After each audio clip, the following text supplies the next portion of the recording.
ঢ্যাঁড়স একটি পুষ্টিকর সবজি যা বিভিন্ন রোগ প্রতিরোধে সাহায্য করে।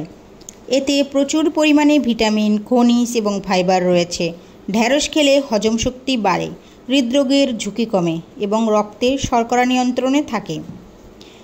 ঢ্যাঁড়সে প্রচুর পরিমাণে ফাইবার থাকে যা হজম প্রক্রিয়াকে স্বাভাবিক রাখে এবং কোষ্ঠকাঠিন্য দূর করতে সাহায্য করে। ঢ্যাঁড়স রক্তের কোলেস্টেরলের মাত্রা কমাতে সাহায্য করে, যা হৃদরোগের ঝুঁকি কমাতে সহায়ক ভূমিকা পালন করে।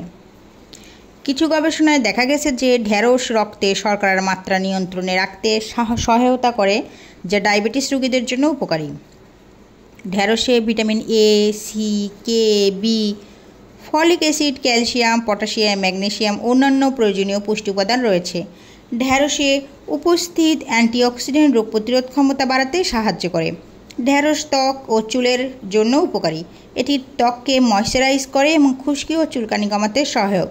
ঢ্যাঁড়স একটি সহজলভ্য এবং স্বাস্থ্যকর সবজি। নিয়মিত খাদ্য তালিকায় ঢ্যাঁড়স যোগ করে এর উপকারিতা গ্রহণ করা যেতে পারে।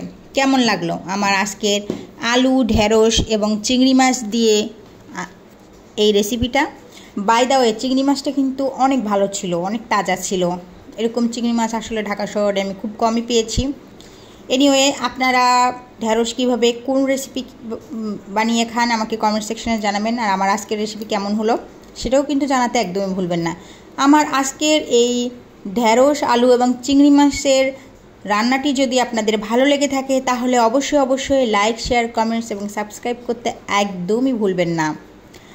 মাধুরীস কুকিং রেসিপি পরিবারের সাথে থাকার জন্য আপনাদের সকলকে অনেক অনেক ধন্যবাদ। Thanks for watching my channel. Bye bye, see you in the next